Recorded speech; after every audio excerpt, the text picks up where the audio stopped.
বাপের বাড়িতে দাদির বদনাম করতে পারলেও মায়ের সামনে নানির বাড়ির বদনাম করা ইম্পসিবল। তেমনই হলো একটা ঘটনা, যেটা হলো আমাদের ঈদের পর থেকে এখন পর্যন্ত অনেক জায়গায় গিয়েছি, অনেক জায়গায় দাওয়াত খেলাম, তারপরেও যেন মনে শান্তি আনা যাচ্ছে না। তো এই আজকে এসেছি, যেখানে না আসলে আসলে বাবা মা পরিতৃপ্তই আসলে কখনোই পায় না। তো সব জায়গায় ঘোরার চাইতে মেয়ের কাছে আসতে পারাটার গুরুত্ব সত্যি অনেক বেশি হয় বাবা মার কাছে। তো যাই হোক, আমাদের বড় মেয়ের বাসায় আজকে আমরা এসেছি সবাই মিলে।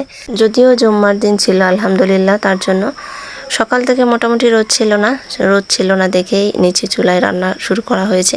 আমরা এসেছি মোটামুটি অনেকটা পরে, যদিও আমরা নয়, শুধু সবাই, প্রত্যেকটা মেয়ে আর কি। তাদের আসলে শ্বশুর বাড়িতে যেমন দায়িত্ব কর্তব্য থাকে, তাদের জন্য আসলে বাবার বাড়িতে তাদের কোনো দায়িত্ব কর্তব্য থাকে না।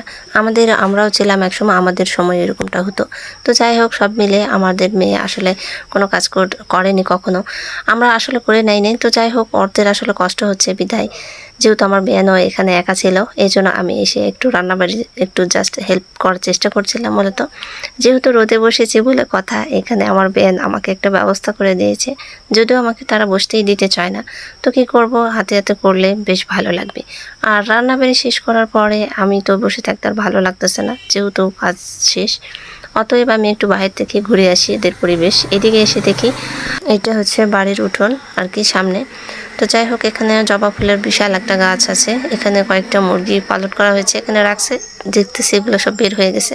তো ভাবছিলাম এগুলো তুলে এর ভিতরে ছেড়ে দিই আর কি, এগুলো পুষেছে। যাই হোক, আমার বেয়ান অবশ্য আলহামদুলিল্লাহ সব কিছুর জন্য আর কি খুব শৌখিন মানুষ। তো যাই হোক, আমার এগুলো আবার ভালোই লাগে, এই জন্য আমি এগুলো পোষার জিনিস আসলে আমার খুব ভালো লাগে। আমার মেয়েরাও খুব পছন্দ করে আর কি, আমরা মেয়েরা অনেক সংসারী হলে যা হয় আর কি। তো যাই হোক, আলহামদুলিল্লাহ সুন্দর সুন্দর মুরগি পেয়ে তো আমারও বেশ ভালো লাগতেছে। আর একটা কথা না বললেই নয়, আমাদের বাচ্চা আসলে আমাদের বাসায় যে কিছুই করে নাই, সে যে এত দায়িত্ব পালন এখন বর্তমানে করতেছে, এটা দেখে সত্যি আমি অনেক খুশি।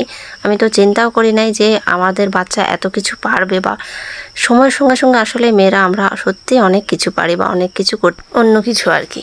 আর এদিকে হয়েছে আমার এক প্যারা, কি বলবো, পৃথিবীতে এমন অনেক মানুষ আছে যারা নিজেরা নিজেদের জন্য অনেক ভাবে, কিন্তু আমি মোটামুটি একদমই ভাবি না কখনোই নিজের জন্য, তবে এখন ভাবার চেষ্টা করতেছে মাত্র।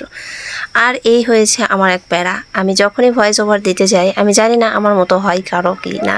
তো যাই হোক, আমি যখনই ভয়েস দিতে যাই তখন এই অবস্থা, কখনো গাড়ির আওয়াজ, কখনো কবুতরের ডাক।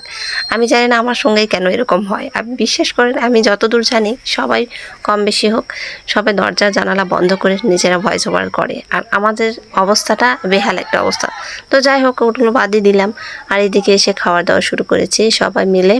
ছেলেদের খাওয়া শেষ হয়েছে, এবার আমরা খাওয়া শুরু করেছি আর কি। মোরগ পোলাও থেকে শুরু করে অনেক কিছু রান্না হয়েছিল, সবগুলো যদিও আমার বেয়ান আমার মেয়ে মিলেই করেছে। তো যাই হোক, আলহামদুলিল্লাহ রান্নাবাড়ি অনেক টেস্টি হয়েছিল।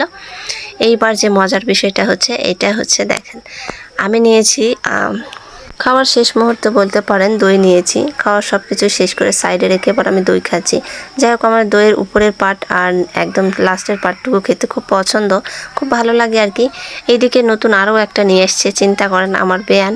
আর এদিকে আমার যা ভাসুর বড় ভাই আর কি, সবাই মিলে আমাকে ওখান থেকে অনেক কিছু বলতেছিল, আর আমি হেসে দিচ্ছিলাম। ওরা বলছিল এইভাবে খাও, এইভাবে ভিডিও করো, আমি এইদিকে হেসে তো একাকার।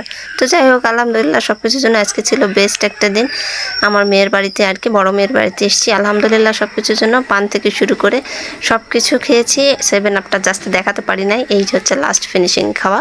তো আজকের ব্লগটি কেমন লাগলো অবশ্যই জানাবেন।